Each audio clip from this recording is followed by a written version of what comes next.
Hi guys, Ian here, aka Hura Mantra, and welcome to another video onto my channel. And you know, I've been wanting to make a video for days, but after my last video, which was about spending some time with a tree, I found that every time I tried to chat and make a video, I started coughing.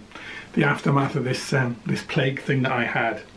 And I've still got it, and I will probably still cough, but I have got my cup of chamomile tea here, which hopefully will help. And there wasn't anything particular that I wanted to talk about today, but on my social media, a few people have tracked me down and have said, what's all this then? What's all this with the, you know, the body mods with the, you know, the ears and the nose and stuff? What's all that about, and all the tattoos? And well, I have done a video on my tattoos, but I think that really covered the tattoos themselves. I don't think it sort of covered much about why I got them, and particularly the body modifications. So this, here we go, apologies. This little video it's just going to be about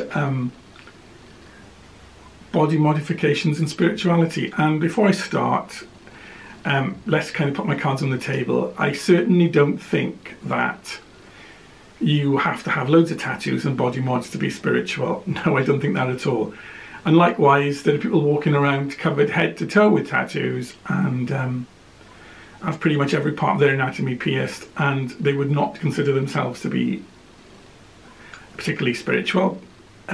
So I'm not saying that there is a link in every case, but if we look back at the history of tattooing and body piercing, there did seem to be more of a reason for it than just I want a bit of ink and I want it there sort of thing, which was what happened when I got my first couple of tattoos when I was just about 18. I remember walking into a tattoo shop saying, flicking through the patterns, because mainly they were kind of, they weren't sort of artists in those days, they just replicated stickers more or less. And what do you want, the guy said. I said, oh, I'll have that, and where do you want it? I'll just stick it there. I just wanted some ink on me. It didn't have any significance other than that.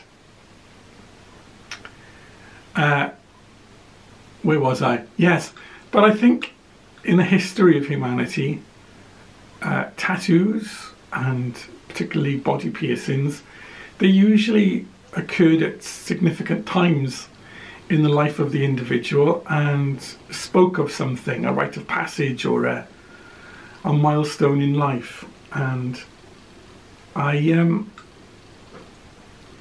think that there is something, even those people who I just mentioned, you know, wouldn't consider themselves to be spiritual, there is something that happens when you alter your body, whether that be a tattoo or whether it be a piercing. Most people will say that they feel different somehow afterwards. And oh, my cat's having a good old howl downstairs, so he's probably going to make an appearance as well. Yeah, so let's go back. My first few tattoos were, as I say, they were just you know, fashionable. I wanted to have one, and I didn't particularly care what it was, as long as I liked the look of it. And yeah, and at the time, of course, I worked in a job, as many people do, where you couldn't have any visible tattoos. If I remember, my first tattoo was two little dolphins, and it was on my chest. And my second tattoo was a hummingbird on my leg. I do apologise, but you can see now I haven't made any videos. Then there was a big break. I didn't have any tattoos for many years, and from the time that I started getting tattoos, they all began to have a significance, a spiritual significance, both in terms of what the design was and why I wanted to have it. Now, I'm not going to go through all of my tattoos again, because I say I have done a video on this, but since my sort of renaissance, when I started getting tattoos again, they've all been things like spiritual symbols, sacred symbols, they've been god forms, they've been scenes from Greek mythology, and representational sort of images on my body, which when I've decided to put them on my body, it's because I've been mindful of a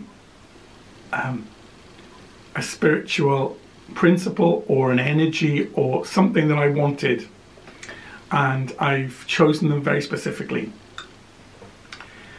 And I'm pretty much covered now. I've got very little space left, so the space that I do have left, I have to be very judicious about what I want to put on there, because once that's gone, that's gone. And I'm sure that, you know, in the years I have left, however many they be, there will be something that I want to ink onto myself. Yeah, so tattoos, but this video is meant to be mainly about the piercings. And I would say that in terms of the piercings, perhaps because I've got fewer of them, but the impact has been really significant. Now, the first thing that I got pierced was just a standard ear piercing when I was about 18. And again, that was like the tattoo really. It was, well, it's trendy to have it. Let's get one done. So that's what that was. And then, I suppose over the years that came, I had a few other bits.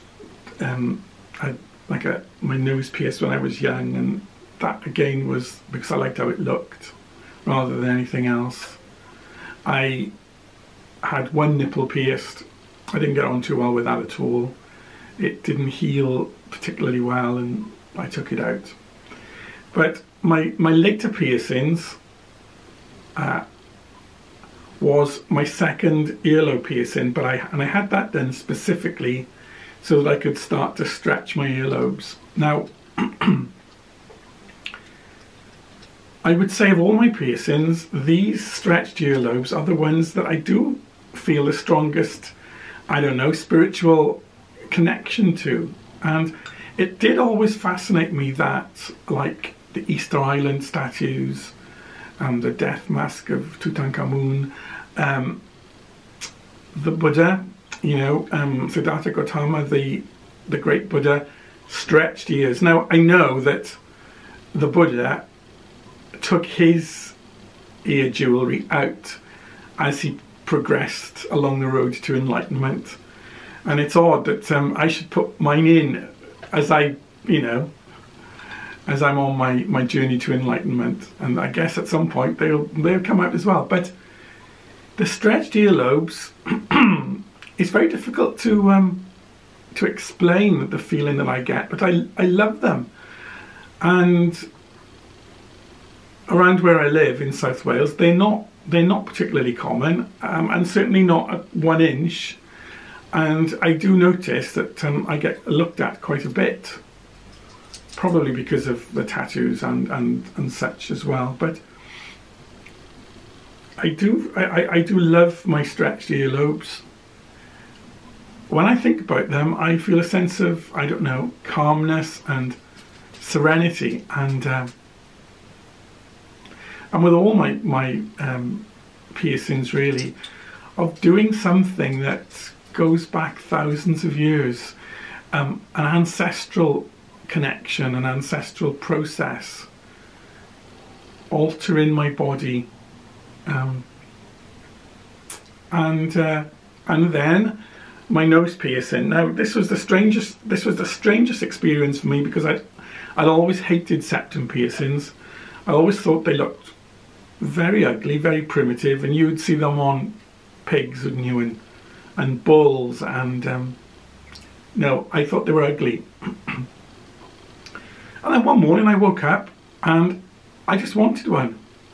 It was so bizarre. There's a body piercing studio in a town near where I lived, and it was all I could do really to get my teeth brushed and, you know, and showered, and I just wanted one. So off I went, and within 2 hours of having, you know, woken up, I'd had my septum pierced. Now, not to the, you know, the 10mm gauge that it is now.